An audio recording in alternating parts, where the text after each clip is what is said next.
মানে No, no, that's Sheikh another Hasina thing. তিনি তিনি তো আর No, 2 দিন ধরে রাজনীতি করেন না, তার no, রাজনীতির no, অভিজ্ঞতা no, যারা এই no. প্যানেলে আছেন শোনেন, তাদের থেকে কমও না, তার দক্ষতা আম- যোগ্যতাও নিশ্চয়ই কম না। অতএব তাকে কি এই বিষয়গুলো সব মানে বলে দিতে হবে যে হ্যাঁ thank you. আমরা দুর্নীতি করছি বা এখানে দুর্নীতি হচ্ছে? তার কাছেও তো নানান গোয়েন্দা তথ্য যায়। আমি আওয়ামী লীগের ক্ষতি করতে বসি নাই, আমি সত্য বলতে বসেছি। জাতীয় সংসদ নির্বাচনে ডেকে সবাইকে বললেন যে তোমরা পিস্তল দিয়ে খেলা করো একে অপরের সাথে। কি পিস্তল? গুলির পিস্তল না, পানির পিস্তল। আমরাই আমাদের পায়ে কুড়াল মেরেছি। কোনো দিন এটা হয় নাই যে নমিনেশনের ফাইলের ভিতর থেকে কাগজ গায়েব হয়েছে। কি আমি কি S Alam, N Alam, D Alam, G আলমের কি আমি উকিল? এটা ফুলানো ফাপানো বলা কি আমার কাজ? তো এই গাটসটুকু কি আপনি একটু দেখাবেন যে মনোনয়ন বোর্ডে কারা ছিলেন? আমরা সুনির্দিষ্ট হতে চাই। এবং এই যে আপনি আমাকে প্রশ্ন করছেন, আমি কিন্তু আপনি আমাকে ঘামিয়ে দিচ্ছেন, this is a great skill. বহু লোক আমার সাথে কথা বলে আমাকে ইয়ে করতে পারে। তাহলে আমার কাছে বোধগম্য হয় না যে একটা পরিবার কিভাবে 7 ব্যাংকের মালিক হয়। প্রশ্রয় না পেলে, সরকারে আছেন আপনারা, প্রশ্রয় না পেলে কিভাবে এভাবে লক্ষ কোটি টাকা পাচার হয়? নাকি চিন্তা করতে পারেন, বঙ্গবন্ধুর একটা মূর্তিতে একটা ছেলে পেশাব করে দিচ্ছে। চাইলাম আর এখন কি যেখানে পরিমাণ থাকি, যে বিরক্ত অবস্থায় বা থাকি, কি পরিমাণ ক্ষুব্ধ হবার পরে নিশ্চয়ই এরকম একটা অবস্থানে মানুষ যায়। নানান না রকম না না, ব্যর্থতা, আরে এই ভাই, অন্যায়গুলো আমার নিয়ে আলোচনা দলে হচ্ছে। আপনি কি বলতেছেন ভাই? আপনি কি এগুলো কিছু দেখেন নাই? আমার দলে সম্মেলন হইতো, দলের সম্মেলন হইতো, পুলিশ দ্বারা করে। একটি দুর্নীতির মামলা হয়েছে সাবেক প্রধানমন্ত্রী শেখ হাসিনার বিরুদ্ধেও, এবং তার পরিবারের বিরুদ্ধে দুর্নীতির অভিযোগ আসছে। রূপপুর পারমাণবিক বিদ্যুৎ কেন্দ্র সহকারে বিভিন্ন প্রকল্পে ৮০,০০০ কোটি টাকা দুর্নীতির একটা অভিযোগ উঠছে। আমার গোয়েন্দা সংস্থা, ওনার কাজ কি ছিল? উনি কি কোথায় বৈশাখী মেলা হচ্ছে, বাতাসা খাচ্ছে, নাড়ু খাচ্ছে, এই খবর দিবে? নাকি চক্রান্ত হচ্ছে এই খবর দিবে? তো উনি খবর দিলেন না কেন? এই আলোচনাটা আপনি কি জানেন যে আপনার দলের মধ্যে এখন এই সময় ৫ই আগস্টের পরে এই আলোচনাটা হচ্ছে যে আমরা আসলে সংশোধিত হব, আমাদের দায়গুলো স্বীকার করব, ভুলগুলো স্বীকার করব? তবে তবে একটা জিনিস পরিষ্কার করতে হবে, সেটা হচ্ছে জেন জি এবং মিলেনিয়াল যারা আছেন তাদের আবেদন করে এরকম নেতা ছাড়া আধুনিক রাজনীতি দ্বারা করে। দুর্দণ্ড প্রতাপশালী আওয়ামী লীগ সরকারের পতন কেন হলো, সেই প্রশ্নের উত্তরে দলের সভানেত্রী শেখ হাসিনা থেকে শুরু করে শীর্ষ নেতারা বারবার বলেছেন চক্রান্ত, ষড়যন্ত্রের কথা। তবে কেন হলো এমন শোচনীয় পতন? কোন দোষে? কারা দায়ী? নির্বাচন থেকে শুরু করে অর্থ পাচারের মতো নানা ইস্যুতে অনিয়ম, দুর্নীতি, এমনকি সাবেক প্রধানমন্ত্রী এবং তার পরিবারের সদস্যদের দুর্নীতির অভিযোগ, এসব নিয়ে কথা বল। রাশেক রহমান, আপনাকে স্বাগত জানাচ্ছি আমার আজকের পালস অফ পলিটিক্সে। আপনার সাথে যখন আমার এই অনুষ্ঠানটি করব বলে আলোচনা হচ্ছিল, তখনই আপনি বলছিলেন যে আপনি অনেক কিছু খোলামেলা বলবেন, অনেক রাগঢাক রেখেই আপনি মানে রাগঢাক ছিঁড়ে আপনি কথা বলবেন। সেজন্যই এই প্রশ্নটি শুরুতে করা যে কেন মানে প্রতাপশালী আওয়ামী লীগের এভাবে পতন হলো, এই পরিণতি হলো? আপনাকে ধন্যবাদ আপনার এই অনুষ্ঠানে আমাকে আমন্ত্রণ জানানোর জন্য। আর pulse of politics, it's a very interesting name, and it's a good name. তো এনিওয়েজ, আপনার অনুষ্ঠানে একটা সমাদৃতি আছে, কাটতি আছে। আমি অনেকদিন পরে হলো I am on screen, and এবং দ্য ফ্যাক্ট যে you have given this opportunity, এর জন্য আপনাকে ধন্যবাদ। আচ্ছা দেখেন, আপনি যদি আমাকে এই প্রশ্ন করেন তাহলে আমাকে এইভাবে কথাটা বলতে হয়। প্রত্যেকটা মানুষের তো 2-3টা সত্তা থাকে।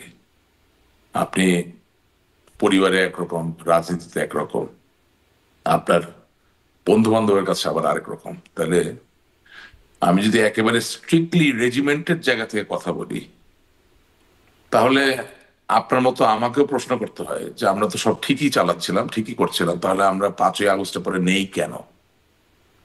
অর্থাৎ what I am trying to say, যে বাংলাদেশের রাজনীতিতে হিউমার, উইট, সার্কাজম, স্যাটায়ার এগুলো অনুপস্থিত প্রায় অবস্থায় আছে। সেই জায়গা থেকে বলতে হয় যে আমরা অর্থনীতি ভালো চালিয়েছি, আমাদের অর্থনৈতিক ব্যবস্থাপনা ভালো ছিল, আমাদের ব্যাংক ব্যবস্থাপনা ভালো ছিল, আমাদের আইন শৃঙ্খলা রক্ষাকারী বাহিনীর যে ব্যবস্থাপনা সেটাও ভালো ছিল, গোয়েন্দা সংস্থাগুলোর ব্যবস্থাপনা ভালো ছিল। সর্বোপরি রাজনৈতিক দলের যে ব্যবস্থাপনা সেটা কোনো ত্রুটিই ছিল না, যার দরুন কোন একটি গায়েবীয় কারণে 5ই আগস্টের পরে হঠাৎ আমরা নাই। এটা, এই ন্যারেটিভটা আসলে আপনি কিভাবে ডিফেন্ড করবেন আমি জানি না, বা আমি কিভাবে ডিফেন্ড করবো আমি জানি না। তবে আমার কাছে মনে হয়েছে যে বাংলাদেশের জন্য সত্য বঙ্গবন্ধু, বাংলাদেশের স্বাধীনতার ইতিহাস, স্বাধিকার এর আন্দোলনের ইতিহাসের সাথে আরেকটি অনস্বীকার্য সত্য বাংলাদেশ আওয়ামী লীগ। দুঃখজনক হলো এই দুটি কিন্তু একটি ধারণা, এই দুটি কিন্তু একটি আদর্শ। এবং আজকে আমার বলতে একেবারেই কোনো দ্বিধা হচ্ছে না যে আমার মনে হয় জনমানুষের পাশে থাকার, জনমানুষের সাথে ভালোবাসার একটা নিবিড় সম্পর্ক স্থাপন করার যে পথ দেখিয়ে দেওয়া হয়েছিল সেটা থেকে আমরা অনেক দূর চলে গিয়েছিলাম বলেই আজকে 5ই আগস্টের পরে আমাদের এই অবস্থা। এবং আপনাকে একটা জিনিস সবসময় অনুধাবন করতে হবে যে সবসময় কিন্তু প্রাপ্তিতেই যে মুক্তি, প্রাপ্তিতেই যে সুখ, এটা কিন্তু নয়। আপনি $500 বিলিয়ন অর্থনীতি বানালেন, $600 বিলিয়ন অর্থনীতি বানালেন বলেই মানুষ আপনার প্রতি খুব অনুরক্ত হয়ে গেল, খুব খুশি হয়ে গেল, এবং সেখানে ক্ষোভের কোনো সঞ্চার হবে না, সেখানে উত্তেজনা তৈরি হবে না, সেখানে সংক্ষুব্ধ হওয়ার কোনো জায়গা থাকবে না। এই ধরনের চিন্তা করা বোধহয় খুব বালক সুলভ একটা চিন্তা ভাবনা। সুতরাং আমার কাছে মনে হয়েছে যে আমি আজকে সকালবেলা একটা লাইভ টক শো করেছি, আমার কাছে মনে হয়েছে যে অকপট স্বীকারোক্তিটা এমনই হওয়া উচিত যে আমরা আমাদের দলের তৃণমূল থেকে সকল পর্যায়ের মানুষের যদি আন্তরিক অংশগ্রহণ থাকতো 5ই আগস্ট বা জুলাই মাসের যে আন্দোলন সংগ্রাম সেটাকে মোকাবেলা করার অথবা আলিঙ্গন করার বা এটা সমাধান করার, তাহলে আজকে এই অবস্থা হতো না। আচ্ছা, আপনার এখন কাছে আপনি তাহলে যদি দুটো প্রশ্ন প্রশ্ন। করেন যে এক হচ্ছে আন্তরিক অংশগ্রহণ থাকলে এই অবস্থা হতো না, এটাতে আমি একটু পরে আসি। মানে তাহলে 5ই আগস্টে জি, সেই পরিস্থিতি মোকাবেলা করা যেত যদি আন্তরিক অংশগ্রহণ করে থাকতাম, যদি ভুল না বুঝি। কেন হলো না এই প্রশ্নটাতে পরে আসে। যেটি আগে একটু জানি, আপনি বলছেন যে জনমানুষ থেকে দূরে সরে গেছে। মানে সেটা কখন থেকে সরে গেল আওয়ামী লীগ? আপনি জনমানুষ থেকে দূরে সরে তার একদিনে যান না, এই পর্যায়ক্রমে এটা হয়েছে। আমি জানি না, এটার জন্য হয়তো বা অনেক মানুষ আমাকে ঘৃণা করবেন, গালিগালাজ দিবেন, কিন্তু যেটা সত্য সেটা তো বলতেই হবে। আমি কতগুলো জাজ্জল্যমান উদাহরণ দিতে পারি। আমরা যখন দলীয়ভাবে সিদ্ধান্ত নিলাম যে স্থানীয় সরকার নির্বাচনগুলোতে আমরা রাজনৈতিক মার্কা দিয়ে নির্বাচন করাবো, সেদিন থেকে আপনি মনে করবেন যে বাংলাদেশ আওয়ামী লীগের মতো একটি দুর্দান্ত প্রতাপশালী জনমানুষের দলের মাঝে একটা দগদগে ঘা, একটা বিভক্তি তৈরি হয়ে গেল। এবং এটা আমি বলছি এই কারণে যে দেখেন, আওয়ামী লীগ এমন একটা দল, আমি অন্য দলের কথা বলতে পারি না কারণ আমি অন্য দল কোনোদিন করি নাই, আমি জন্মের পর থেকে আওয়ামী লীগ করছি। আওয়ামী লীগ এমন একটা দল যেখানে এমনও মানুষ আছেন যিনি বঙ্গবন্ধুর সময় থেকে রাজনীতি করছেন, তিনি বহু মন্ত্রী বহু এমপির থেকে ভালো রাজনীতি বোঝেন, এবং বহু এমপি বহু মন্ত্রী থেকে তার ত্যাগ বেশি।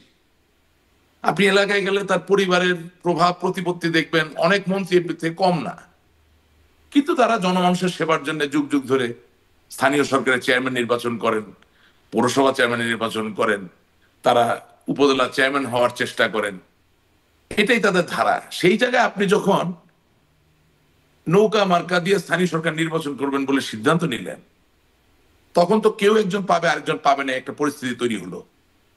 এবং বাংলাদেশের স্থানীয় সরকার নির্বাচনগুলো কিন্তু মহল্লায় মহল্লায়, পাড়ায় পাড়ায়, পরিবারে পরিবারে, ওয়ার্ড থেকে ওয়ার্ডে আঞ্চলিকতার ভিত্তির উপরও হয়ে থাকে।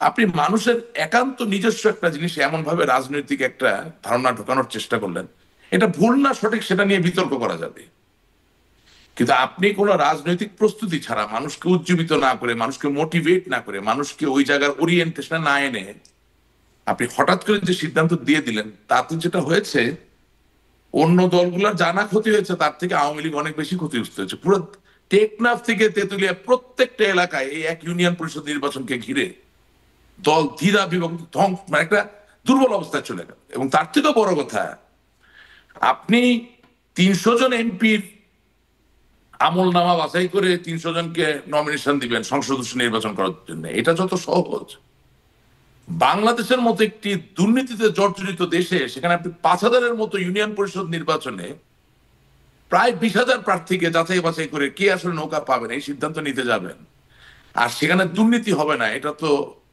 আশা করা যায় না। আমি আজকে আপনাকে ডেপ্থহীন কণ্ঠে বলতে চাই, এই স্থানীয় সরকার নির্বাচনে নমিনেশন প্রক্রিয়ায় যে নেতৃবৃন্দরা উপস্থিত ছিলেন তাদের কাউকে দিয়ে আপনি আগামী দিনে আওয়ামী লীগের জন্য কোনো রাজনৈতিক আন্দোলন সংগঠিত করতে পারবেন মানে না। তারা দুর্নীতির সাথে জড়িত ছিলেন মনোনয়নের না, আমি কথাটা আমাকে একটু শেষ করতে দেবেন। করতে পারবেন না কেন? কারণ আমি মনে করছি জাতীয় নেতা রহিম সাহেব আমাকে নৌকা না দিয়ে আমার প্রতিপক্ষকে দিয়েছেন। সুতরাং আমি রহিম সাহেবের কথায় আমার জান প্রাণকে নিবেদিত করে কোন আন্দোলনে নিজেকে আর নিয়োজিত করব না।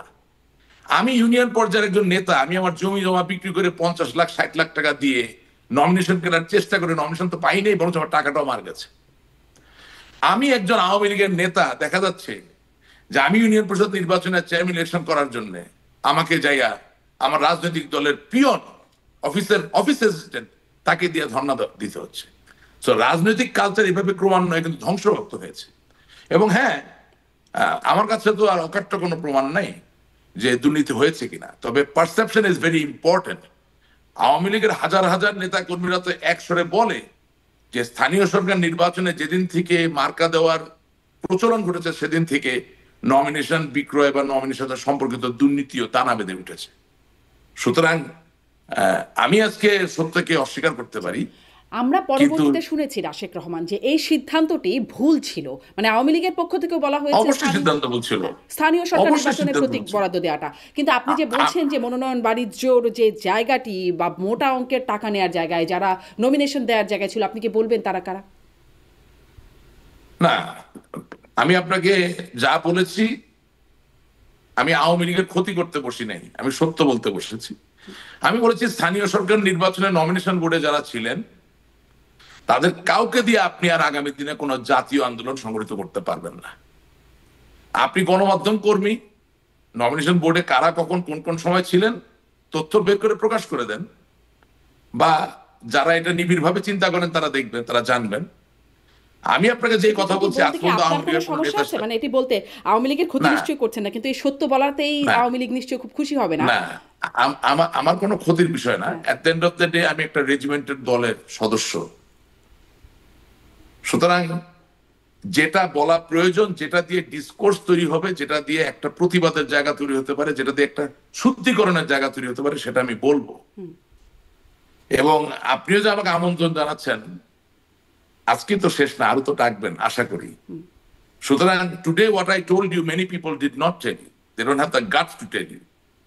আমার শুরুটা কিন্তু স্যাটায়ার ভিত্তিক ছিল যে আমরা সবকিছু ঠিক চালিয়েছি অথচ আমরা এখন আর নাই। কিন্তু এই গাটসটুকু কি আপনি একটু দেখাবেন যে মনোনয়ন বোর্ডে কারা ছিলেন? আমরা সুনির্দিষ্ট হতে চাই, কারণ আমরাও এরকম আসলে খুব অকাট্য তথ্য প্রমাণ সহকারে না, কিন্তু আপনাদের নেতাকর্মীদের মধ্যেই অনানুষ্ঠানিক কথাবার্তায় শুনি ওই নেতা সেই নেতা, আমি নাম ধরেও বলতে পারি কাদের কাদের কথা বলা হয়, বিশেষ করে 5ই আগস্টের পরিণতির কারণ হিসেবে। আপনি তো এক সময় একটা প্রতিষ্ঠান চ্যানেলে বাংলাদেশে কাজ করতেন, যেটার মালিক ডিবিসির মালিক আপনাদের 2জন বা 3জন বোধহয়, হ্যাঁ 2জন সাংবাদিক, সিনিয়র সাংবাদিক এবং সাংবাদিক নেতা, এবং আরেকজন একজন বিতর্কিত ব্যবসায়ী। তো তারা তো সরকারের সাথে খুব ঘনিষ্ঠভাবেই ছিলেন।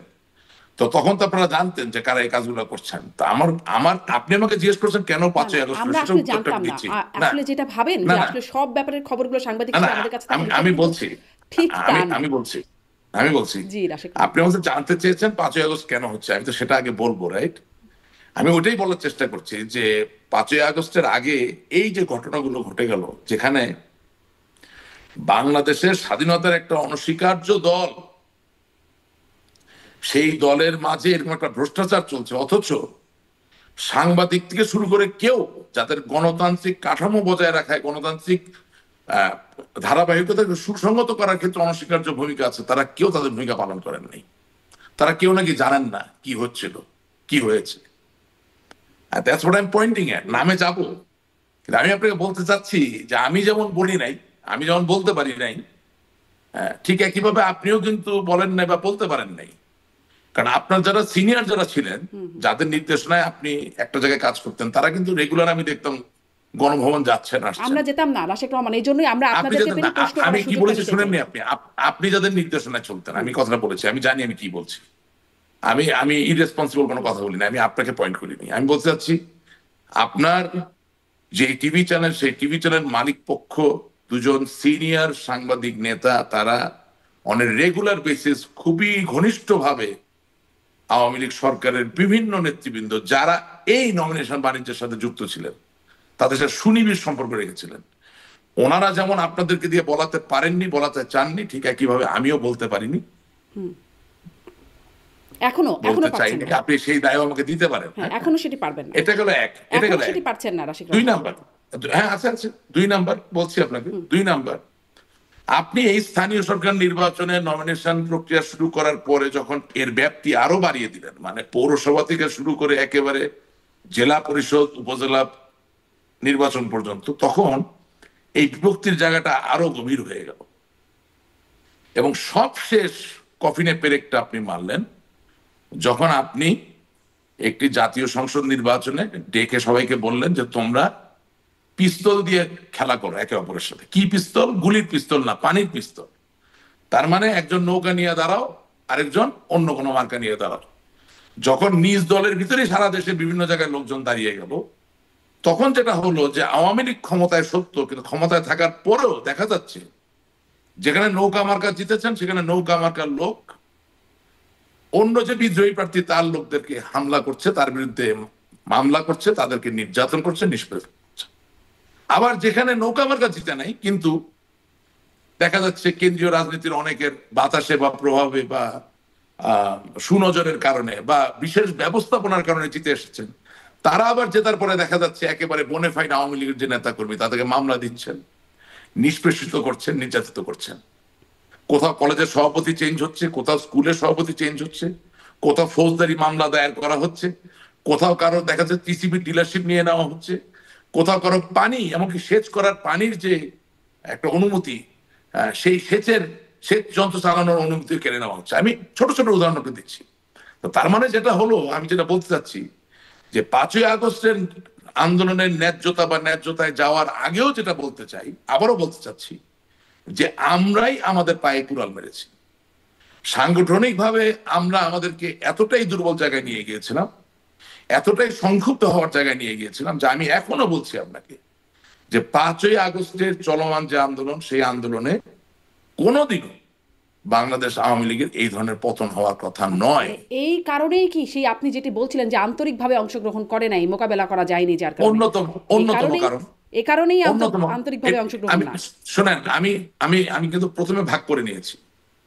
রাজনৈতিক কারণটা আপনাকে দেখতে হবে, পলিটিক্যাল রিজন। তো রাজনৈতিক কারণে একটা জায়গা হচ্ছে পলিটিক্যাল এজেন্ট হিসেবে আপনার সাথে আমার যে মিথস্ক্রিয়া, আর আমার সাথে আমার দলের যে মিথস্ক্রিয়া। আপনি কি আমার কথা শুনতে পাচ্ছেন? হ্যাঁ, আমি শুনতে পাচ্ছি রাশিক রহমান, একদম স্পষ্ট। আপনার ক্যামেরাটা ঘুরে গেছে। হ্যাঁ, এখন ঠিক আছে, একদম। হ্যাঁ, একটা ফোন চলে আসছিল, I am sorry about that. আমি যেটা বলতে চাচ্ছি যে রাজনীতি তো শুধুমাত্র আপনি একজন রাজনৈতিক নেতা বা কর্মী, আপনার সাথে আপনার সমর্থকদের ইন্টারাকশন, সেটা না। আপনি একজন রাজনৈতিক কর্মী, আপনার সাথে আপনার বড়, আপনার সাথে আপনার মাঝারি, আপনার সাথে আপনার নিচের, আপনার সাথে অনুজ, অগ্রজ, সকল পর্যায়ের নেতা কর্মীদের একটা ইন্টারাকশনের ব্যাপার থাকে। এবং অর্গানাইজেশন বলতে যেটা বোঝায়, স্ট্রাকচার বলতে যেটা বোঝায়, সেটা সম্পূর্ণভাবে টলমলে হয়ে গিয়েছিল এই ধরনের কিছু সিদ্ধান্ত নেওয়ার মধ্যে দিয়ে। এবং দুঃখ লাগে কোথায় জানেন, যে আমাদের দলে এত বাঘা বাঘা অভিজ্ঞ সব নেতা, যাদের সামনে গিয়ে আপনি কথা বলতে পারবেন না, যারা শুধু একমাত্র বুঝে আর কেউ কিছু বুঝে না, তারা একটা বার এই দলটার যেভাবে ধ্বংসপ্রাপ্ত হচ্ছে তৃণমূলের সংগঠন, একটা বার তারা কথা বলতে পারলেন না। এই কোনো দিন এটা হয় নাই যে নমিনেশনের ফাইলের ভিতর থেকে কাগজ গায়েব হয়ে যায়। কোনোদিন এটা হয় নাই যে তৃণমূলের নেতাদেরকে 2 লাখ 3 লাখ 4 লাখ টাকা করে বলা হচ্ছে তোমরা সই দাও আমার পক্ষে।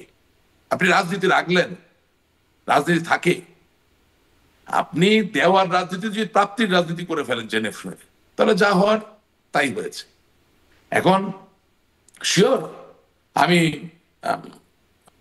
আমাদের অর্থনৈতিক খাত যে খুব ভালো চলতেছিল সেটা তো আসলে হ্যাঁ, রাশিদ রহমান, বলা অর্থনৈতিক যাবে না। খাতটাতে আমি আরেকটু আসি, কারণ ওটাতে আরেকটু সুনির্দিষ্টভাবে কথা বলতে চাইবো। আমি একটু খুঁজে বের করছিলাম, কারণ আমি ঠিক এই মুহূর্তে বলে দিতে পারছিলাম না যে কারা আসলে স্থানীয় সরকার জনপ্রতিনিধি মনোনয়ন বোর্ডের সদস্য ছিলেন। আমি 24শে ডিসেম্বর 2022-এর খবর একটা বের করলাম বাংলা ট্রিবিউনে, সেখানে দেখছিলাম যে আওয়ামী লীগের স্থানীয় সরকার জনপ্রতিনিধি মনোনয়ন বোর্ডের সদস্যরা হলেন Sheikh Hasina, Amir Hossain Amu, Tofail Ahmed, Sheikh Fazlul Karim Selim, Abul Hasnat Abdullah, Kazi Zafrullah, doctor Mohammad Abdur Razzaque, lieutenant colonel অবসরপ্রাপ্ত Mohammad Faruk Khan, Ramesh Chandra Sen, Obaidul Quader, Mohammad Rashidul Alam, Jahangir Kabir Nanak, Abdur Rahman, Mahbubul Alam Hanif, doctor Dipu Moni, doctor Hasan Mahmud, doctor Abdus Sobhan Golap. জি, মানে তাহলে স্পষ্ট যে আপনি মনোনয়ন বোর্ডে যে দুর্নীতির অভিযোগগুলো করছিলেন, যারা আসলে ছিলেন, না, আমি সেটি একটু আমি আপনাকে যেটা বলছি, ওই মনোনয়ন বোর্ডে যারা আছেন সকলে তো দুর্নীতি করেননি। না, আচ্ছা, কেউ হয়তো বা করেছেন, অবশ্যই কেউ করেছেন, সবাই করেননি, কিন্তু কেউ বা কয়েকজন মিলে করেছেন।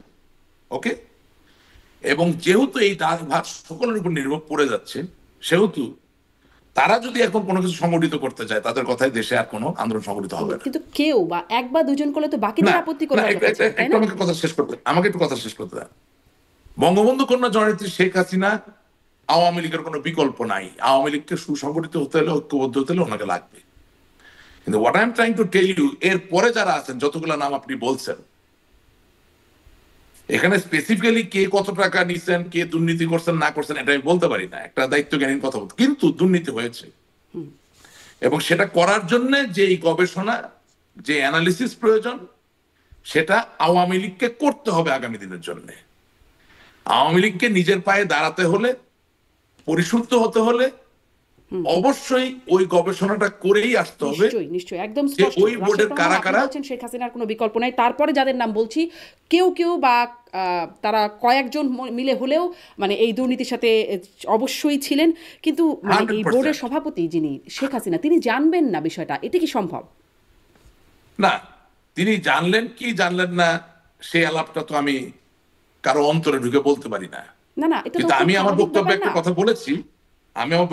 কথা বলেছি, যে যারা আমাদের কাছে নেতা হিসেবে এসে উপস্থিত হন, তাদের কাছে আমার প্রশ্ন, আমি কিন্তু আপনি প্ল্যাটফর্মটা বেছে নিয়েছি প্রশ্ন করার জন্য, আমিও তো অনেক প্রশ্ন করতে পারি নাই।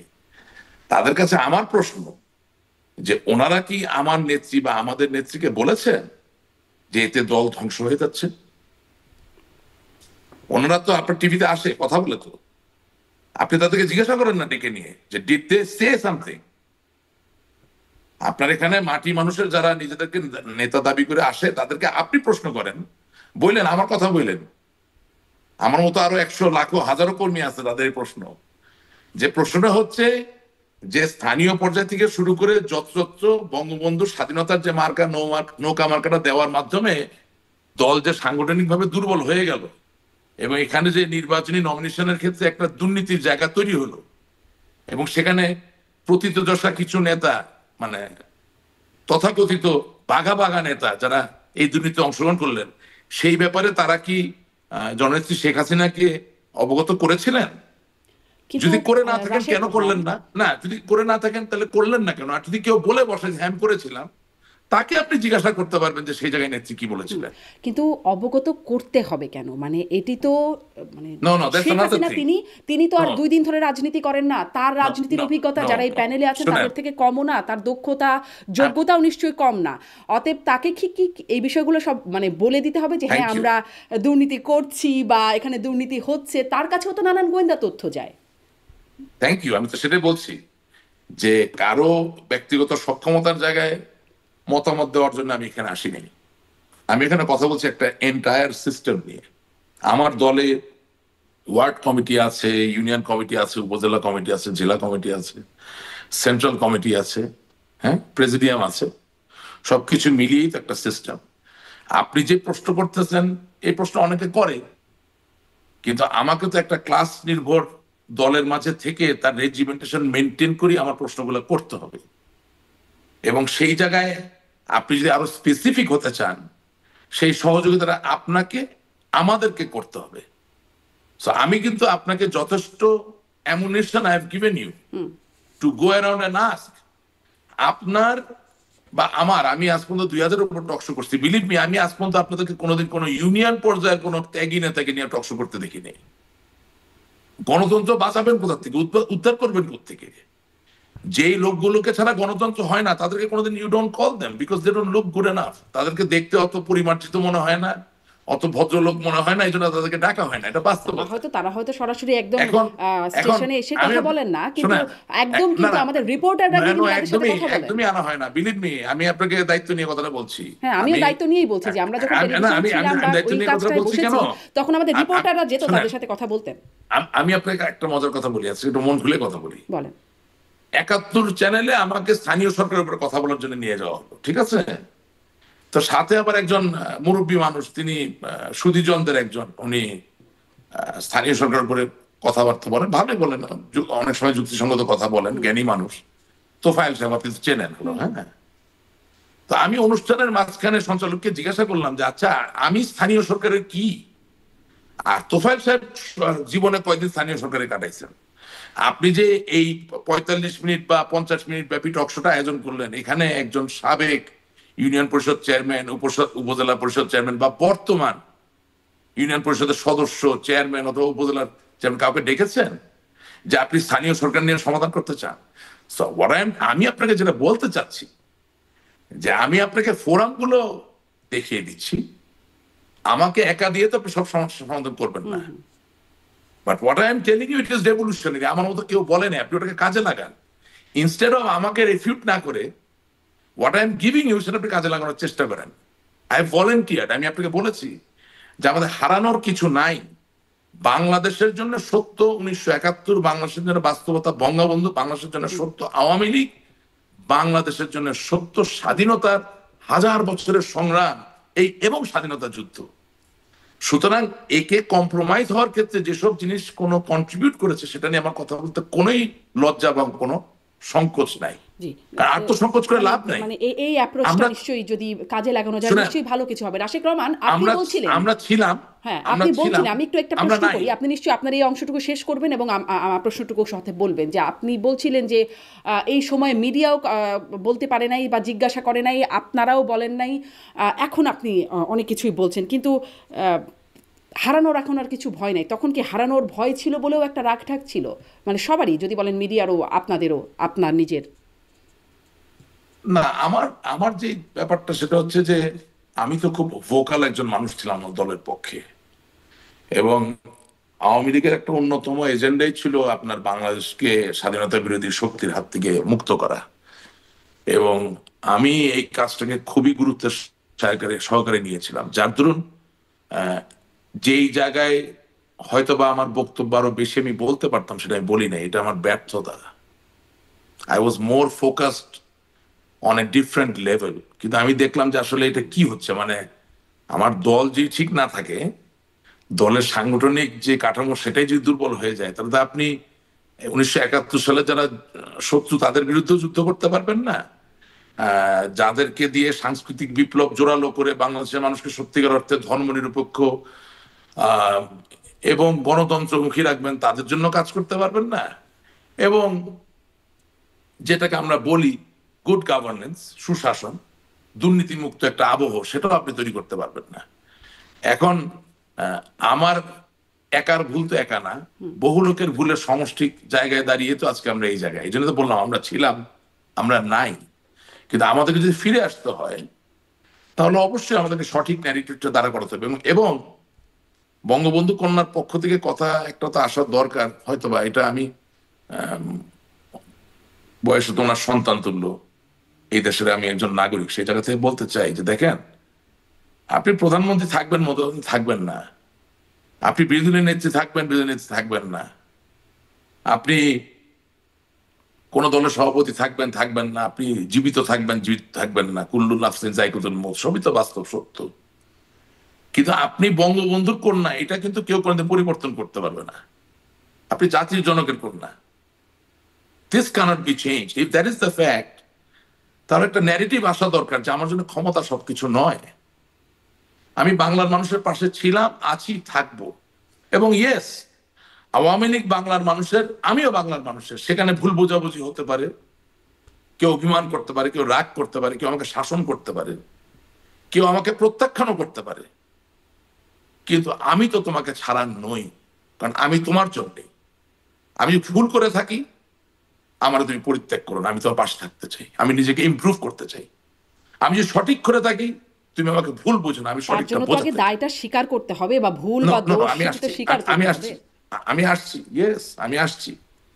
সুতরাং আমার কথার জায়গাটা হচ্ছে যে বাংলার মানুষের ফল ব্যাক করার যে জায়গাটা, অর্থাৎ আপনি বিপদগ্রস্ত হলে, আপনি সংক্ষুব্ধ হলে, আপনি অসহায় বোধ করলে আপনি যে কারো উপরে নির্ভর করবেন, সেই জায়গাটাকে নতুন করে তৈরি করার জন্য অবশ্যই আমাদেরকে এগিয়ে এসে আমাদের দায়ের জায়গাগুলো প্রকাশ করতে হবে, বলতে হবে, এবং যেগুলো আমাদের দায়ের জায়গা না সেগুলোর থেকে আমাদেরকে আলাদা করতে হবে।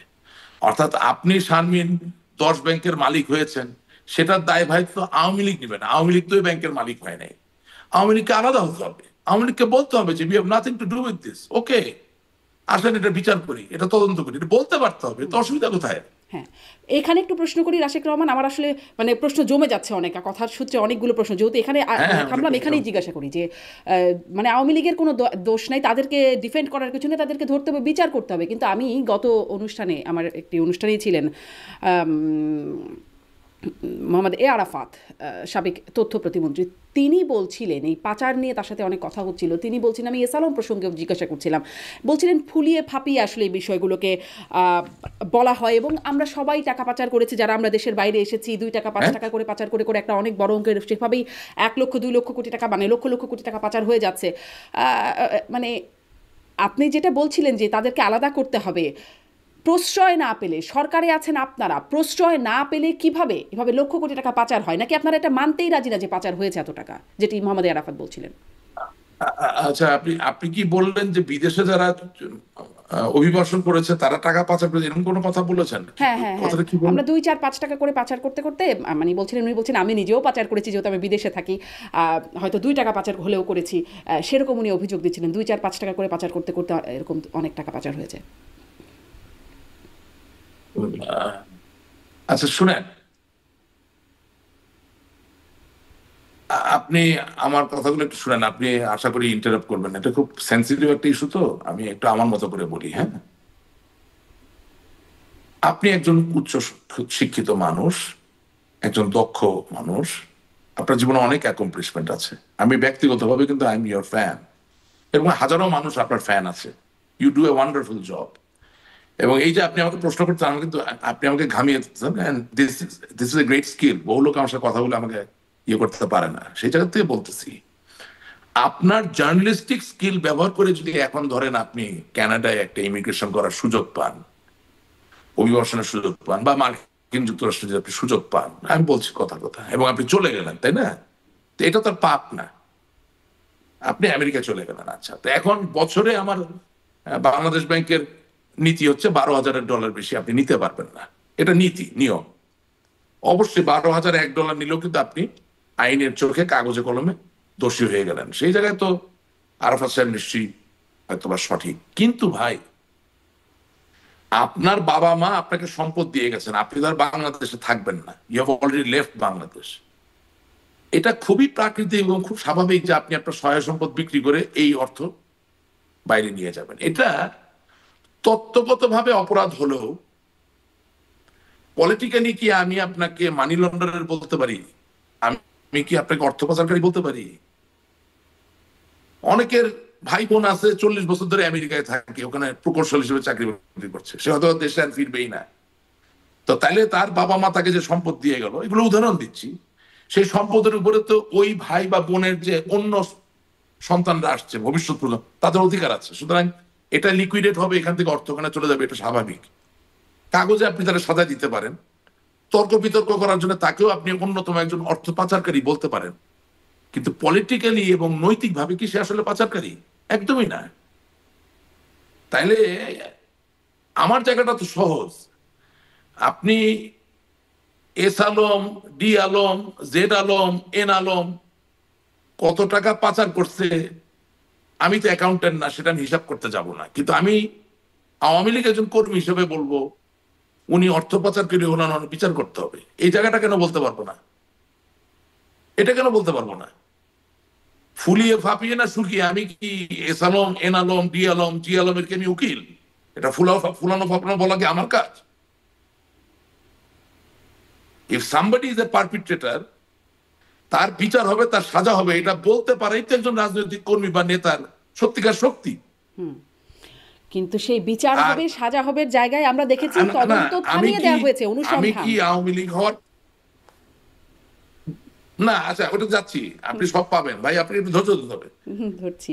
আমি আওয়ামী লীগ করি, আওয়ামী লীগ করার শপথ নিয়েছি, আমি তো এস আলমের ইয়ে হওয়ার শপথ নেই। আর এস আলম বা ডি আলম বা এন আলম বা আমি এগুলো অনেকগুলো বলছি, কেন অনেকে আছে, একান্ত অনেকে আছে, আমি তো সবার নাম জানি না, মুখস্থ নাই। তারাও কি আওয়ামী লীগ হওয়ার শপথ নিয়েছে যে আমি এই দায় আমার ঘাড়ে নিতে যাব? আপনি কি মনে করেন যে 5ই আগস্টের পরে বাংলাদেশ আওয়ামী লীগের যে নেতা কর্মীরা জবাই হয়েছে, হত্যার শিকার হয়েছে, অবর্ণনীয় নৃশংস অত্যাচার নির্যাতনের শিকার হয়েছেন, তাদের পাশে কোনো আলম, কোন সাহেব, কোন চৌধুরী, কোন রহমান 1 টাকা 2 টাকা দিয়ে সাহায্যের হাত বাড়িয়েছে যে আমি তার জন্য ফরিয়াদ করতে নামবো, তার জন্য ওকালতি করতে নামবো?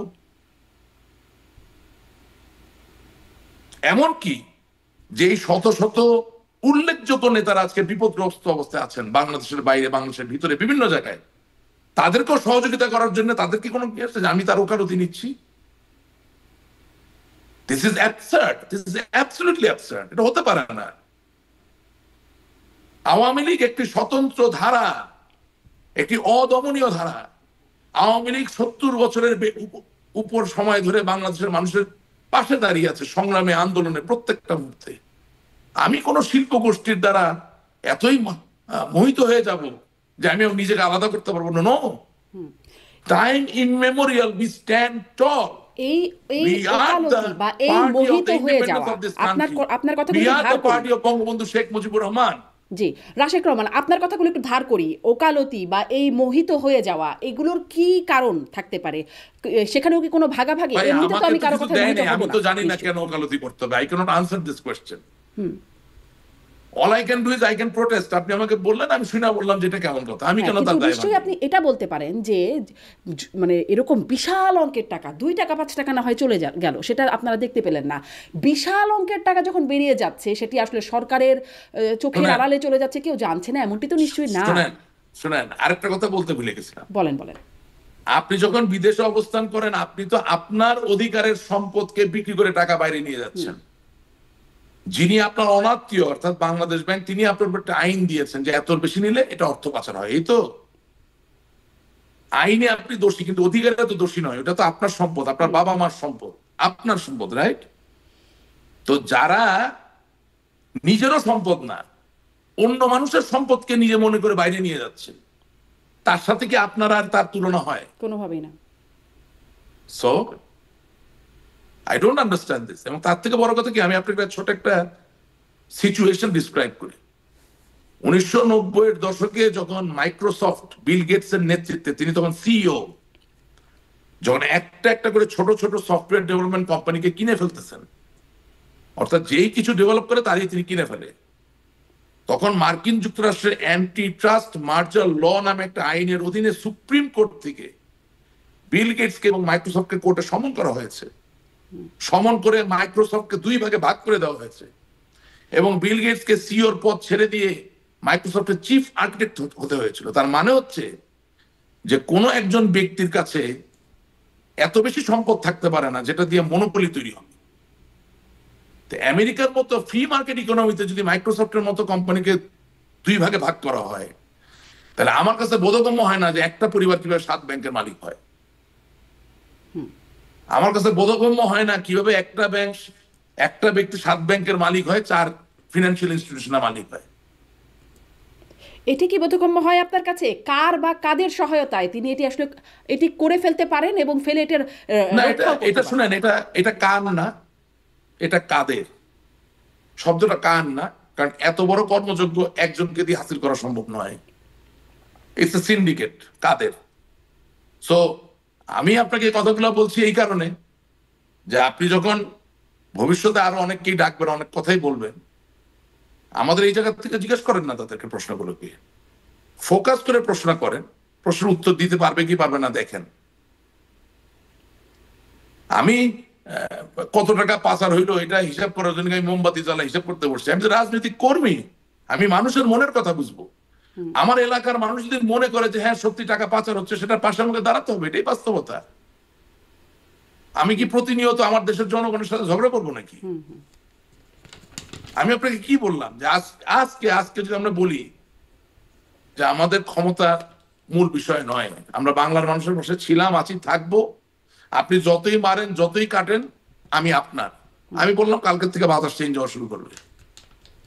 আমি আপনাকে আজকে সকালবেলা ইসমাইল সাহেব যে এটিএনএ করতেন, আপনাকে আজকে বলি এটা হবে, হিন্দু মহিলারা মাথায় সিঁদুর দেয় না? সিঁদুরের কম্পোজিশন হচ্ছে ট্রাই অক্সি প্লামলাম, অর্থাৎ 3টা অক্সিজেন একটা লেড একটা সীসা মিলে সিঁদুরটা তৈরি হয়। কিন্তু এই যে লাল সিঁদুর দেওয়ার মানে কি? এটার মানে হচ্ছে যে আমার মস্তক ফেটে রক্তক্ষরণে আমি যদি মৃত্যুবরণ করি তারপরও আমি আপনার।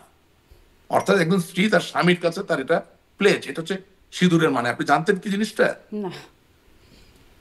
সিঁদুরের সিম্বলিক মানে হচ্ছে মস্তক ফাটিয়া রক্তক্ষরণে আমি মৃত্যুবরণ করলো আমি শেষ মুহূর্ত পর্যন্ত আপনার। That is the commitment of a wife to a husband. Awami League রক্তক্ষরণ হয়ে মৃত্যুবরণ করলেও সে বাংলাদেশের মানুষের, দ্যাট ইজ দ্য কমিটমেন্ট।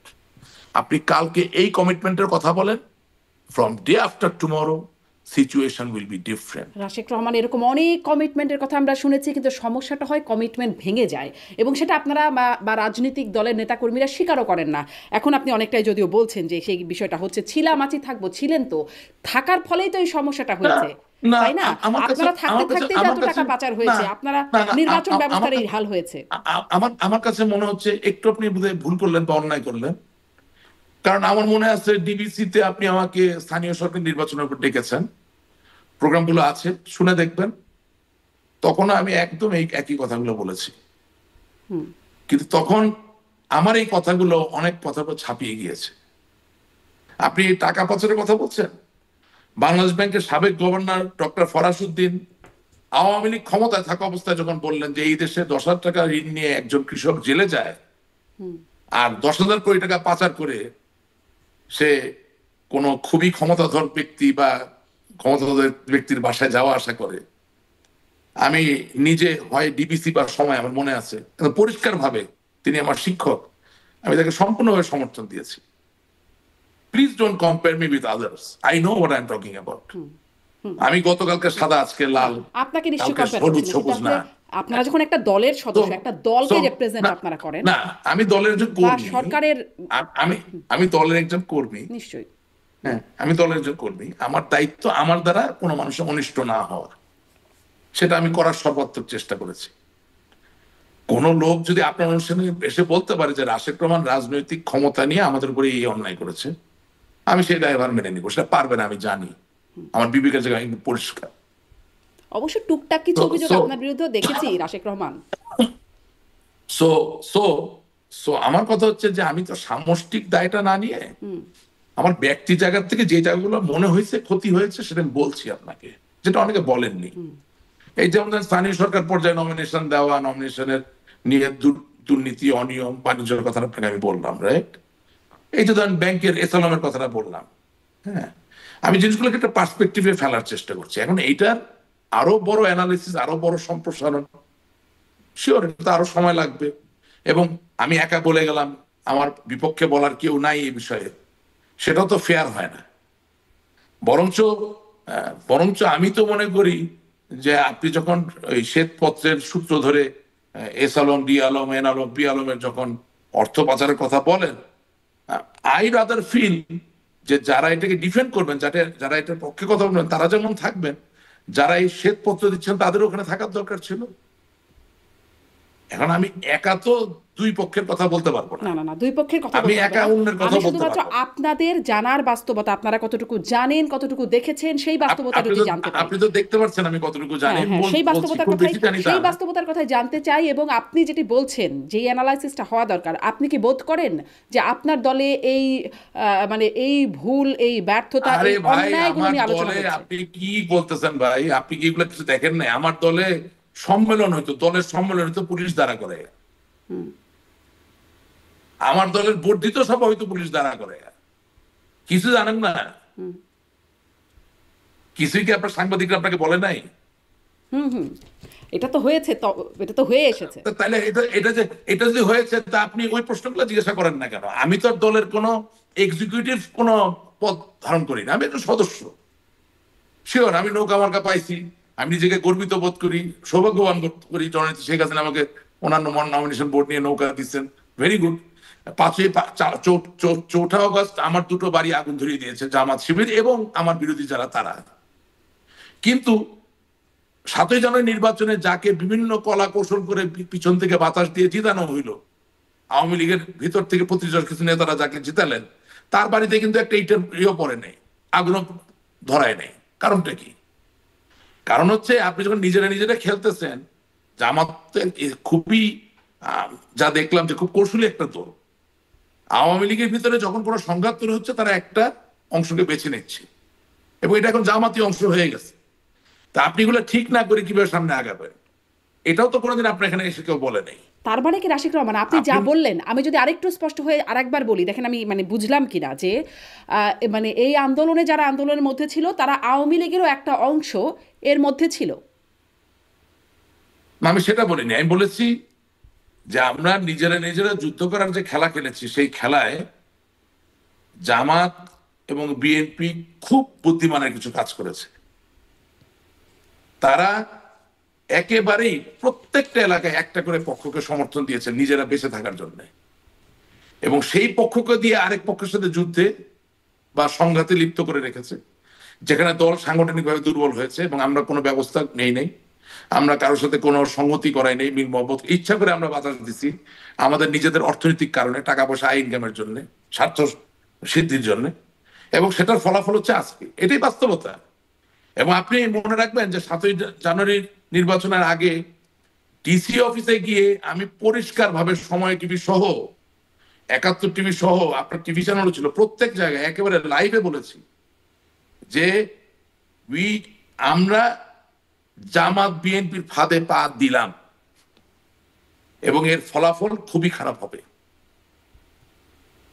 কারণ আপনি বাঙালির যে কোনো উপন্যাস, মানে পরিবার নির্ভর উপন্যাস, সমাজ নির্ভর যে কোনো উপন্যাস যদি পড়েন, আপনি দেখবেন যে সেখানে একে অপরের পিছনে অদৃশ্য জায়গা থেকে কিছু লোকের সংঘাতকে আরো ত্বরান্বিত করার যে জায়গাটা, এটা বিদ্যমান, এটা বাস্তব, এবং এটা আমাদের একটা অন্তর্গত অভ্যাস। সেই জায়গা থেকে আমরা যখন নিজেরা বিভক্ত হলাম, সেখানে এর কোনো ব্যত্যয় ঘটে না, একই জিনিস হয়েছে। এবং আওয়ামী লীগের তথাকথিত আওয়ামী লীগের নাম করে অনেক লোকই জামাত বিএনপির পারপাস সার্ভ করছে এবং এখনো করছে। আমি আপনাকে আমার এলাকার উদাহরণ দিলাম। যারা সত্যিকার আওয়ামী লীগ তারা তো আক্রান্ত, তারা নির্যাতিত, যারা না তারা বহালতবিতে ভালোই আছে। কিন্তু তার জন্য আমার কোনো চিন্তা ক্ষোভ এসব নাই। আমি শুধু আশা করি যে আমরা যে নিজেদেরকে নিজেরা দুর্বল করেছি, এই জায়গাটা আমরা বুঝবো এবং দেশ ও জাতি মানুষের জন্যই আমরা সংশোধিত হয়ে নতুন ভাবে আবির্ভূত হব। জি, ঠিক এখানেই আমি আসলে প্রশ্নটা করছিলাম যে এই আলোচনাটা আপনি কি জানেন যে আপনার দলের মধ্যে এখন এই সময় 5ই আগস্টের পরে এই আলোচনাটা হচ্ছে যে আমরা আসলে সংশোধিত হব, আমাদের দায়গুলো স্বীকার করব, ভুলগুলো স্বীকার করব, এই আলোচনাটা কি হচ্ছে? হ্যাঁ, আলোচনাটা হচ্ছে, তবে অনেক মুরব্বীজনরা বলেন যে দেখো তোমরা এগুলা প্রকাশ্যে আলাপ করো না, এটা দলীয় ফোরামে আলাপ করো, কারণ বাইরে আলাপ করলে অন্য দলের লোকরা সুযোগ পেয়ে যায়। এই কথাটা সত্য নয়। আওয়ামী লীগ তো গোপন কোনো সংগঠন নয়, আওয়ামী লীগ তো কোনো গোপন দল না। আওয়ামী লীগের সাংগঠনিক কর্মকাণ্ডে যদি কোনো অনিয়ম বা কোনো ভুল ত্রুটি থেকে থাকে, সেটা আপনি আসলে পর্দা করে ওড়না দিয়ে মুখ ঢেকে কি আপনি পারবেন আলাপ করতে? তার মানে তো আপনি আসলে সমাধান করতে চান না। আপনি আরেকটা প্রশ্ন করি, মানে অনানুষ্ঠানিকভাবে আলোচনার সময় এই বিষয়গুলো আসে, কোনো তথ্য প্রমাণ দিয়ে যারা বলছেন তারাও বলছেন না, আমিও জানি না। বা যদি আপনিও জানেন ধারণাটাও বলতে পারেন, অনেকেই বলেন এই যে পরাজয় বা আপনাদের যে পতন, সেই সংকটের একটা অন্যতম কারণ হচ্ছেন সালমান এফ রহমান এবং আরও একজন অনেকের মধ্যে হয়তো অন্যতমদের নাম হচ্ছে ওবায়দুল কাদের। বলবেন এই বিষয়ে কিছু? হ্যাঁ, আমার হাসিটা দেখলেন তো? হাসিতেই কি ইন্টারপ্রেট করে নিতে হবে? আপনি বলবেন কিছু? বললাম তো, পুরো দেশের সংগঠন বিভক্ত অবস্থায় ছিল। ওবায়দুল কাদের চাচা, উনি তো আমার মুরব্বীজন। হ্যাঁ, তো শিওর আমি ওনাকে সামনাসামনিও বলতে পারবো, পুরো দেশের সংগঠনই বিভক্ত ছিল, কোনো জায়গায় একীভূত সংগঠন ছিল না। এখন উনি যেহেতু দলের সাধারণ সম্পাদক, হ্যাঁ, ওনারই তো এই ব্যবস্থা নিতে হবে। Simple as that. ওনাকে আমি সামনাসামনি বলতে পারবো, উনি কোথায় আমি জানি না। যতটুকু জানা যায় উনি ভারতে আছেন। আর আরেকজন যিনি কারাগারে আছেন সালমান এফ রহমান, তার ভূমিকা নিয়ে অনেক বিতর্ক এই সময়ে আমি আপনাদের অনানুষ্ঠানিক ফোরাম থেকে জানতে পারছি। এখন আমাকে তো আমার দলের নেতা কর্মীরা, আমি যা দেখি ফোরামে আলাপ হয় যে উনি রাজনৈতিক নেতা হয়ে গেছেন। উনি তো ব্যবসায়ী নেতা ছিলেন। আমি ছোটবেলা থেকে দেখেছি এপিসের সভাপতি ছিলেন, ব্যবসা বাণিজ্য নিয়েছিলেন। এখন উনি আওয়ামী লীগের নেতা হয়ে গেছেন। কি বলবো ভাই, এটা নিয়ে কি বলার আছে? হ্যাঁ, এখন মানে একেবারেই দলের যারা নির্বাহী পদধারী, তাদের দায়িত্বটা যদি তারা হয়তো পালন করতো, তাইলে তার এই প্রশ্ন আপনি আমার করতে পারতেন না। আমার জন্য তো এটা বিড়ম্বনার প্রশ্ন। কি বলবো বলেন? একদিকে তারা আমার পিতৃতুল্য বয়সের, আমাকে স্নেহ হয়তো বা করে, সবই ঠিক আছে, কিন্তু এখন ডাক্তার যদি হঠাৎ করে এসে বলে আমি স্টেজে দাঁড়ায় শাড়ি পরে নাচবো, আর আপনিও তালি দিয়ে বললেন নাচেন না একটু, তো নাচ দেখতে পারবেন কিন্তু খুব ভালো মানের নাচ তো আর হবে না। এখন যিনি বিজ্ঞানী, হ্যাঁ, উদ্ভিদবিদ, একটা কথা কথা বলছে, তিনি যদি এসে বলেন যে আমি গাড়ি কিভাবে তৈরি হয় এটার পরে একটা লেকচার, নিশ্চয়ই উনি লেকচারটা দিতেই পারবেন বইটই পড়ে, কিন্তু খুব উন্নত মানের টার্সিয়ারি লেভেলের লেকচার তো হবে না। আমরা সেই কাজগুলো তো করে ফেলছি, এবং মেধার তো কোনো বিকল্প নাই। আপনি মনে করেন 5ই আগস্টের পরে এই পর্যন্ত অবস্থায় মেধা কোথায়? আমাদের মেধাবী সন্তানেরা কোথায়? মেধার ছটা কোথায়? আমি তো দেখতে পাচ্ছি না। এবং সবচেয়ে বড় কথা, আজকে সকালেও বলেছি, আবারও বলছি, সারা জীবন বলবো, আপনাকে বলি, সেটা হচ্ছে হাতে যে আমরা ঘড়ি পরি, এখন তো স্মার্ট ওয়াচ হয়ে গেছে। ব্যাটারি চালিত ঘড়ির প্রযুক্তির নাম ছিল কোয়ার্টস। জ্বালানি দ্বারা চালিত গাড়ির যে ইঞ্জিন, সেটার যে প্রযুক্তি, তার নাম হচ্ছে কম্বাসশন। আমরা নাসা বা ইলন মাস্কের যে রকেটকে দেখি মহাকাশ ভেদ করে চলে যেতে, তার যে প্রযুক্তি ব্যবহার করা হয় তাকে পরিচালিত করার জন্য, তাকে বলা হয় প্রপালশন। এই তিন যদি সত্য হয়ে থাকে, তাহলে রাজনীতিকে পরিচালিত করার সবচেয়ে বড় প্রযুক্তির নাম হচ্ছে লাভ, ভালোবাসা। এই ভালোবাসার অনুপস্থিতি অবশ্যই আমাদের রাজনীতিতে ছিল, অবশ্যই ছিল। আমরা অনেক কাজ করেছি, কোনো সন্দেহ নাই, কিন্তু ভালোবাসা মাখানো আলিঙ্গন বা ঘাড়ে হাত দিয়ে মাথায় হাত দিয়ে একটা মানুষকে সংঘবদ্ধ করা, কাছে টেনে নিয়ে আসা, ছোটখাটো ভুল ত্রুটিকে ছাপিয়ে দিয়ে আপনার পাশে মানুষকে দাঁড়া করানোর যে জায়গায়, এর কোনো বিকল্প হয় না। আপনি 303 machine gun, sub machine gun, rocket launcher, tank, যুদ্ধ বিমান দিয়ে কোনোদিন দেশ স্বাধীন করতে পারতেন না। ভালোবাসা দিয়ে দেশ স্বাধীন হয়েছে, এটাই বাস্তবতা। হাতে আপনার অস্ত্র থাকতে পারে, হাতে আপনার গ্রেনেড থাকতে পারে, কিন্তু আপনি দেশ, জাতি, মাতৃকা, আপনার মা বোনের সম্ভ্রম রক্ষা করার জন্য যুদ্ধ করছেন, জান দিচ্ছেন, প্রাণ দিচ্ছেন, কারণ আপনি দেশকে ভালোবাসছেন, আপনি বঙ্গবন্ধুকে ভালোবাসছেন, আপনি একটা স্বাধীন দেশের দেখানো স্বপ্নে বিশ্বাস করছেন। ভালোবাসার কোনো বিকল্প নাই। রাশিদ রহমান ভালোবাসার আমরা অভাব হঠাৎ ছিল আপনি করে, বলছেন, এবং অন্যদিকে একটা দুর্নীতির প্রাচুর্যও ছিল। আমরা সেখান থেকে হঠাৎ আমি করে আমরা হঠাৎ করে আবেগ বিবর্জিত, আবেগ স্বপ্ন বিবর্জিত রাজনৈতিক চর্চায় চলে গিয়েছিলাম। এবং এটা বলতে গেলে আমার চোখে পানি আসে, আমি নিজেকে ধরে রাখবো। আপনি মনে করেন এই আন্দোলনটা একটা চক্রান্ত ছিল? অবশ্যই চক্রান্ত ছিল। একটা লোভনীয় জায়গা যেখানে ক্ষমতায় গেলে অর্থ বানানো যায়, ক্ষমতার দাপট দেখানো যায়, সেখানে যাওয়ার জন্য অবশ্যই মানুষ চক্রান্ত করবে। চক্রান্ত ছিল, এটা নিয়ে কোনো তর্ক বিতর্ক নাই। কিন্তু আজকে বাংলাদেশের যে কোনো জায়গায় আপনি যে একটা মোটা স্পেকট্রামে ছবি তোলেন, বেশিরভাগ ছেলে মেয়ে যারা ওই আন্দোলনে গিয়েছিল বা দূর থেকে সমর্থন দিয়েছিল, জেনে বুঝে না জেনে, এখন তো অনেকে পস্তাচ্ছে যে ভাই কি করলাম। তাদের বয়সের স্পেকট্রাম যদি হিসাবে নেন, তাহলে তাদের বয়স তো 15 বছর আগে ছিল 10 থেকে 15। তারা 1971 সালে স্বাধীনতা যুদ্ধ দেখে নাই, বঙ্গবন্ধুকে তো দেখেনি নাই। তারা তো মেজর জেনারেল জিয়াউর রহমানকে দেখে নাই, খালেদা জিয়ারে দেখে নাই, তারেক জিয়ারে দেখে নাই, তারা মতিউর রহমান নিজামীকে দেখে নাই, গোলাম আজমকে দেখে নাই। তারা শুধু দেখছে আমাদেরকে 15 বছর। আপনি চিন্তা করতে পারেন, বঙ্গবন্ধুর একটা মূর্তিতে একটা ছেলে পেশাব করে দিচ্ছে, হাজার হাজার শত শত ভিডিও ক্লিপ। আপনি চিন্তা করতে পারেন, এটা কি আমার সফলতা? আওয়ামী লীগ ক্ষমতায় না থাকতে পারে, আওয়ামী লীগের পতন হতে পারে, অনেক কিছু হতে পারে। আওয়ামী লীগ তো দল, মানে আমি ভুল বলছি, দলের না, মানে একটা সরকারের পতন হতে পারে। কিন্তু জাতির জনককে আপনি অপমান করছেন, তার মানে আমি কি শিখাইলাম 15 বছর ধরে? আপনি, আপনাকে যদি পৃথিবীর কোন লোক আমেরিকায় বসে বলে যে শানবিন আপনি তো একজন প্রথিতযশা সাংবাদিক, জার্নালিস্ট, আপনি হোস্ট করেন বিভিন্ন প্রোগ্রাম, আপনি আমার সাথে কফি খেতে খেতে আপনার দেশের স্বাধীনতার গল্পটা একটু আপনি বলেন, কোনো উপায় আছে বঙ্গবন্ধুর নাম না বলে গল্প বলার? তাহলে তখন যদি আপনি নিজেকে একবার চোখ বন্ধ করে প্রশ্ন করেন যে আমারে যে এই স্বাধীনতা দিয়ে গেল, ভালো মন্দ দুটো হওয়ারই, আমারে যে স্বাধীনতা দিয়ে গেল প্রাচুর্যময় সম্পদশালী হওয়ার, আমি তারে দিনে দুপুরে অপমান করতেছি। আমি তাহলে কি শিখাইলাম? What was my assignment? What did I do? How am I successful? আমি খুব মনের আবেগের কষ্টের জায়গা থেকে বলছি, বুঝছেন?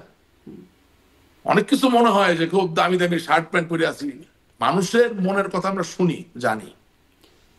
কি শিখাইলাম আর কি পরিমাণ বিরক্ত বা কি পরিমাণ ক্ষুব্ধ হবার পরে নিশ্চয়ই এরকম একটা অবস্থানে মানুষ যায় নানান রকম। না, বিরক্ত ক্ষুব্ধ না, আমরা তো শিখাতে পারি নাই ভাই। আপনি ওই যে বললাম যে আপনি ভালোবাসার রাজনীতি ছাড়া তো আপনি কোনো কিছু ঠিক মতো শুনেন, মানে ড্রিল মেশিন ব্যবহার করে কেন? আপনি ভালো মতো একটা জায়গায় তো প্রস্তুত করে একটা জিনিসকে ওখানে লাগাবেন, তাই না? আপনাকে তো একটা কাজকে খুব মন দিয়ে করতে হবে। আপনার একটা শিক্ষামন্ত্রী ছিল, এটা বলতে তো অসুবিধা নেই, উনি ওনার খুব সমস্যা, মানে আমার নানা তো সিলেটের মন্ত্রী ছিলেন, আমার বাবাও আমেরিকার মন্ত্রী ছিলেন, 5 বার এমপি ছিলেন। তো নুরুল ইসলাম নাহিদ সাহেব খুব খাতির করতেন আমার আব্বারে, দেখলাম সিলেটের জামাই খুব খুব আদর করতেন, ভালো এমনি ভদ্র মানুষ। আপনি তারা দায়িত্ব দিয়েছেন বাংলাদেশের, সে বাংলাদেশের শিক্ষামন্ত্রী, তারা একটু জিজ্ঞেস করেন তো বাংলাদেশের মানে শিক্ষায় বিপ্লব ঘটনার কি করছে সে? আপনার আমি বললাম না যে গ্রেনেড দিয়ে তো যুদ্ধ করে জিততে পারবেন না।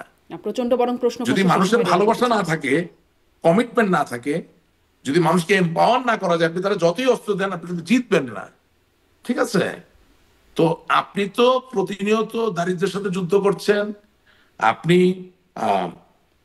প্রতিনিয়ত যেটাকে বলে কুসংস্কারের বিরুদ্ধে যুদ্ধ করছেন, আপনি প্রতিনিয়ত বিভিন্ন সনাতন চিন্তা ভাবনা যেগুলো আসলে মানুষের জন্য ভালো নয় সেটার বিরুদ্ধে যুদ্ধ করছেন।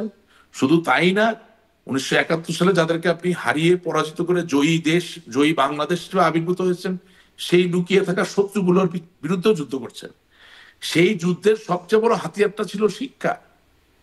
আপনি যদি 10 বছর বয়সের একটা বাচ্চাকে সত্যি ভালোবাসার জায়গা তৈরি করে দিতে পারেন, যে বঙ্গবন্ধুর নেতৃত্বে দেশটা স্বাধীন হয়েছে, জাতীয় 4 নেতা ছিলেন, আরো অনেক সাহসী মানুষেরা ছিলেন, লক্ষ মানুষের আত্মত্যাগ, লক্ষ মা বোনের স্বপ্ন, যে সত্যিকারের করতে শেখাতে পারেন, তাহলে এই ঘটনা তো ঘটতে পারে না।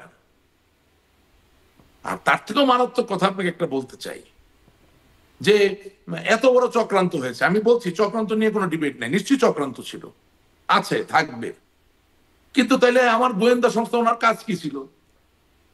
উনি কি কোথায় বৈশাখী মেলা হচ্ছে, বাতাসা খাচ্ছে, নাড়ু খাচ্ছে এই খবর দিবে, নাকি চক্রান্ত হচ্ছে এই খবর দিবে? তো উনি খবর দিলেন না কেন?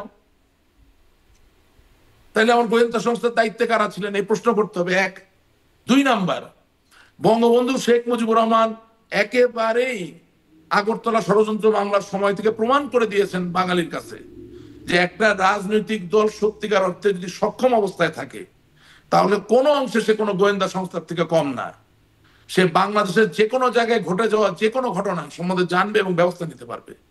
আপনি বিভিন্ন ওই সময়কার যে প্রাসঙ্গিক বইগুলো পড়লে দেখবেন যে বঙ্গবন্ধু প্রতিনিয়ত 1971 সালে কখন কতজন সৈন্য আসতেছে, কোন অফিসার আসতেছেন সব খবর পাচ্ছিলেন।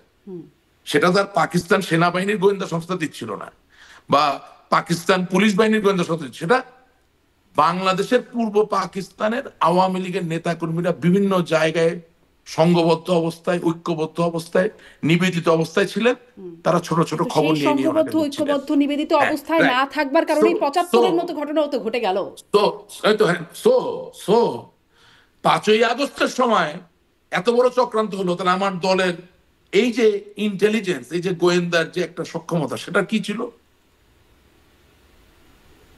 যেহেতু আমি দায়িত্বে ছিলাম না, আমি বলতে পারি না, কিন্তু বলতে পারি যে ইন্টেলিজেন্স ফেলিয়ার হয়েছে।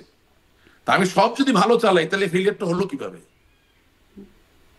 জি, আর একটু সরাসরি দু একটা প্রশ্নে আসি, শেষের দিকে চলে আসছি, একটু আসি যে নানান রকম দুর্নীতি অনিয়মের বিষয়ে তো কথা আপনিও বলছেন একদম, মানে দেখছিলাম প্রথম একটি দুর্নীতির মামলা হয়েছে সাবেক প্রধানমন্ত্রী শেখ হাসিনার বিরুদ্ধেও, এবং তার পরিবারের বিরুদ্ধে দুর্নীতির অভিযোগ আসছে। রূপপুর পারমাণবিক বিদ্যুৎ কেন্দ্র সহকারে বিভিন্ন প্রকল্পে 80,000 কোটি টাকা দুর্নীতির একটা অভিযোগ উঠছে, এবং প্রাথমিক সত্যতা পেয়েছে বলে দুর্নীতি দমন কমিশনের বরাত গণমাধ্যমে সেই খবরগুলো আসছে। এই প্রসঙ্গে আপনি কি বলবেন? তার যে মানে শেখ হাসিনার বোন শেখ রেহানা, তার মেয়ে টিউলিপ সিদ্দিক, যিনি ব্রিটিশ এমপি এবং মন্ত্রী, তিনিও, তার বিরুদ্ধে অনেক অভিযোগ। যুক্তরাজ্যেও তার একটা পরিণাম বা একটা বহিষ্কারের দিকে এগিয়ে যাচ্ছে, প্রক্রিয়া একটা চলছে, অভিযোগ উঠছে। এই বিষয়ে আপনি কি বলবেন? আচ্ছা, আসলে একটু আমাকে এভাবে আসতে হবে, যেটা সততার শক্তি একটু বলতে হবে। হ্যাঁ,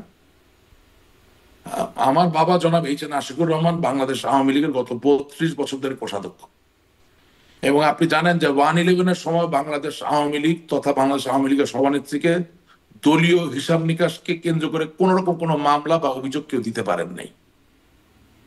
এবং তখন প্রথম আলো সহ অনেক বড় বড় পত্রিকায় সপক্ষে লিখেছেন যে এটা একটা আশ্চর্য ব্যাপার যে চারিদিকে এত অভিযোগ এত কিছু, কিন্তু দলীয় ফোরামে এত কোটি কোটি টাকার চাঁদা বা দলের যে সম্পদ ব্যবস্থাপনা সবকিছু থাকার পরেও এখানে কোনো অভিযোগের কোনো সুযোগ নাই। এবং পরিলক্ষিত হয় যে এই যে 5ই আগস্টের পরও এখনো নির্বাচন কমিশন, দুদক বা সরকারের কোনো এজেন্সি বাংলাদেশ আওয়ামী লীগের হিসাব নিকাশ রাখার ক্ষেত্রে কোন রকম কোনো অভিযোগ তুলতে পারেন নাই, ইনশাল্লাহ পারবেন না।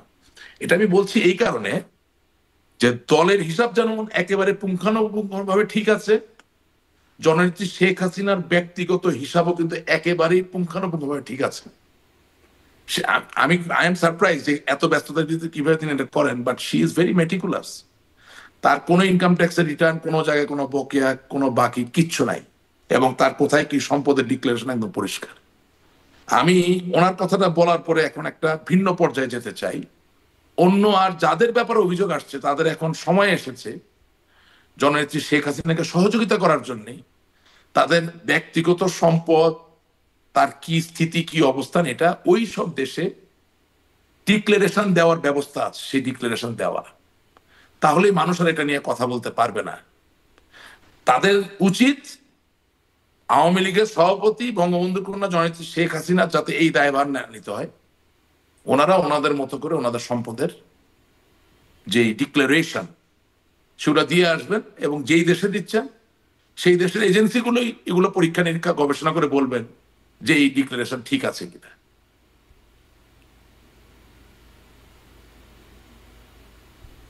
আপনাকে ধন্যবাদ। জি, টিউলিপ সিদ্দিকের বক্তব্য দেখা যাচ্ছে যে তিনি বলছেন যে তদন্ত হোক এবং প্রকৃত বিষয়টা উঠে আসুক। তিনিও এই বিষয়টি বলছেন, কিন্তু আমাদের দেশের যে তথ্য আসছে গণমাধ্যমে তাতে আসলে নানান রকম অভিযোগ এসেই যাচ্ছে।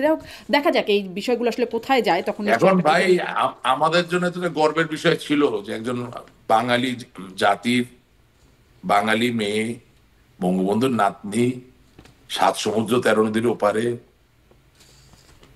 এমপি হচ্ছেন, মন্ত্রী হচ্ছেন, একটা ভালো লাগা প্রাপ্তি অর্জনের জায়গা ছিল। এখন কারো অনিষ্ট হোক সেটা তো আমরা চাই না। কিন্তু ব্রিটিশ রাজনীতি আসলে আমার জন্য বিবেচ্য বিষয় নয়। আর 2 নাম্বার হলো যে আমি শুধু একটা কথাই আপনার অনুষ্ঠানের শেষে বলতে চাই, বাঙালি জাতির মানুষ খুব নরম মনের মানুষ। আমার পরিবারই তো আমার সাথে রাগ করবে, আমাকে শাসন করবে, আমার সাথে ঝগড়া করবে, কিন্তু এই যে আমার হাত, এই হাতটা প্রসারিত করে আমি হাতটা ধরে যদি বলতে পারি একবার, I want to serve you, আমি আপনার পাশে থাকতে চাই, আমি বিশ্বাস করি কেউ আমাদেরকে ফেলে দিবে না। দেখা যাক আপনাদের এই আপনার এই বক্তব্যকে আপনার দল ওন করে কিনা, আর আপনার দলের বক্তব্য দেশের মানুষ সেটি গ্রহণ করে কিনা। একটা বিষয় দেখছিলাম যে মার্চের মধ্যেই ফিরবেন, দেশে ফিরবেন শেখ হাসিনা, এমনটি বলছেন আপনাদের দলের সাংগঠনিক সম্পাদক শফিউল আলম চৌধুরী নাদেল। মানে এই বিষয়ে আপনার কাছে কি কোনো বার্তা আছে? তার কাছ থেকেই শুধুমাত্র এটি শুনেছি। কিভাবে ফিরবেন তিনি, ফিরলে এখন যেই বাস্তবতা? এটা তো আমি বলতে পারি না, তবে অবশ্যই নেত্রী ফিরবেন না কেন, আমি মেকানিজমটা তো জানি না। আচ্ছা, মানে এর বিষয়ে আপনাদের ভেতরে এটা কোনো... কি হ্যাঁ, এটা কি নাদিল সাহেব জানে নাকি? উনি তো একটা টাইম ফ্রেম দিচ্ছেন মার্চের মধ্যে। তাহলে তো ওনাকেই তো আপনাকে শেষ করতে হবে যে উনি কিভাবে দিচ্ছেন টাইম ফ্রেম, বা মার্চ কেন, আমি তো মনে করি জানুয়ারি তো আসতে পারে। দেশটা তো, আমি যেমন দেশের নাগরিক, উনি দেশের নাগরিক, দেশের প্রধানমন্ত্রী ছিলেন, উনি দেশের সর্ববৃহৎ দলের উনি সভাপতি, উনি জাতির জন্য কিন্তু না। এটা তো মানে আমার জন্য টাইম ফ্রেম ইম্পর্টেন্ট না, আমার জন্য আওয়ামী লীগ রাজনীতি করবে, উনি এই দলের নেতা, এটাই সবচেয়ে বেশি ইম্পর্টেন্ট ব্যাপার। সেটা তো আগামীকালকে হতে পারে, কিন্তু আসলে কিন্তু সেই বাস্তবতাটা কি আছে? আমরা আপনি বলছিলেন আমরা ফিরবো, আমরা রাজনীতি করব, সবকিছু সত্য, কিন্তু প্রতিটা জিনিসই হতে হবে আমাদের নিজস্ব সক্ষমতায়। কেউ আমাদেরকে বসিয়ে দিবে, কেউ আমাদের জন্য করে দিবে, এই দিকে যদি আমরা তাকিয়ে থাকি, তাহলে যেটা হবে যে আমরা আরো ভয়ঙ্কর ভাবে ক্ষতিগ্রস্ত হব। অর্থাৎ অর্থাৎ যাকে নিয়ে বিতর্ক আছে বা যাকে বলা হচ্ছে যে তিনি অনিষ্ট করছেন, তাকে যদি আপনি আবার চাপায় দেন রাজনীতিতে, তাতে সে আরো ভয়ঙ্কর রূপে ফিরে আসবে, তাহলে তো ভালোর থেকে আরো বেশি খারাপ হবে। সুতরাং এখানে অনেক বিবেচনার বিষয় আছে।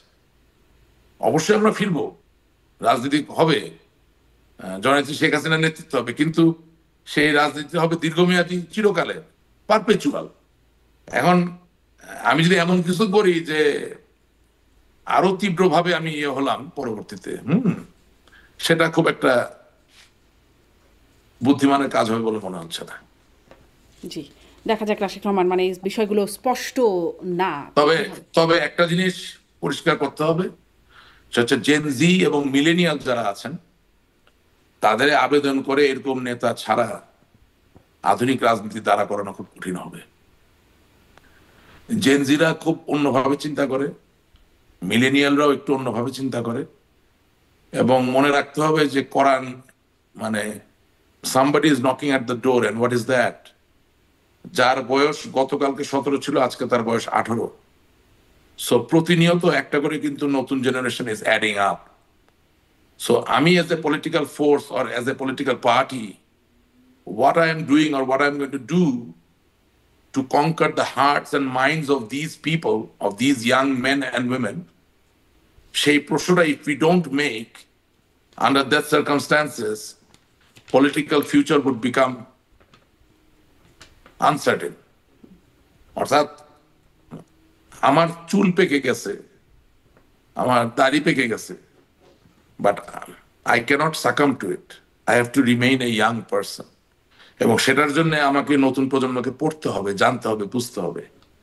তার সাথে আমার মিথস্ক্রিয়া কিভাবে বাড়বে, সেই জায়গাটা আমাকে খুঁজে ফিরতে হবে। সেটা না করলে